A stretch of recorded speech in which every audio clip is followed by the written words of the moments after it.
हालत राहुल जी की हो गई है कि गाड़ी के आगे कोई नहीं, पीछे कोई नहीं। तो ऐसे हताश निराश व्यक्ति क्या करेगा? इस तरह के ही बार बार बयान देगा जब जनता सुनने को नहीं आती। उत्तर प्रदेश जैसा बड़ा राज्य जहां नेहरू गांधी परिवार की 4-4 पीढ़ियों के लिए वोट मिलता था, सीटें जीतते थे, आज वहां पर उनकी सुनवाई नहीं, कोई पूछने नहीं आता है। एक तरह से विदाई यहां से उनकी नेहरू गांधी परिवार की हो गई है। तो हताश और निराश तो वो दिखेंगे।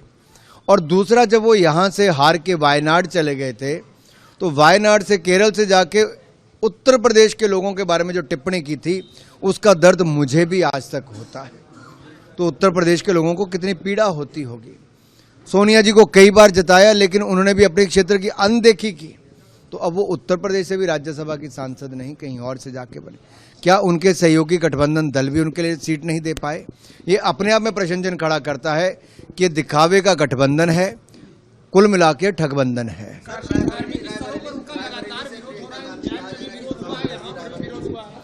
देखिए, धार्मिक स्थलों का विरोध करना ये कांग्रेस की आदत पड़ गई है, और कांग्रेस के गठबंधन के जो सहयोगी हैं उनकी भी।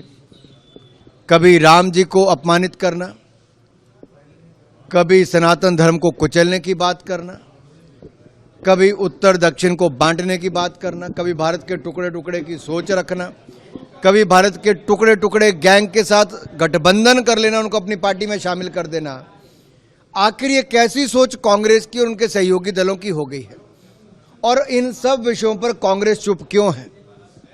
पाकिस्तान जिंदाबाद के नारे लगते हैं जब कांग्रेस का राज्यसभा का सांसद कर्नाटक से जीता है, लेकिन श्रीमान राहुल गांधी और मल्लिकार्जुन खड़गे जी कुछ नहीं कहते, पर्दा डालने का काम करते हैं, छिपाने का काम करते हैं।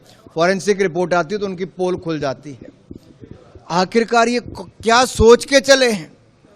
क्या सत्ता में आने के लिए देश के टुकड़े टुकड़े करने का संकल्प, एक बहुसंख्यक आबादी को अपमानित करने का, सनातन धर्म को कुचलने का, देश को बांटने का, जाति के, क्षेत्र के, धर्म के आधार पर बांटने का? ये कैसी कांग्रेस और कैसा गठबंधन है? ये अपने आप में एक बहुत बड़ा प्रश्न चिन्ह खड़ा करता है कि कांग्रेस और कितना गिरेगी। इनकी सीटें तो गिर रही हैं, लेकिन साथ ही साथ इनका अपना स्तर भी गिर रहा है। ये कभी इतनी सीटें नहीं जीत पा रहे कि इनका नेता प्रतिपक्ष भी बन पाए।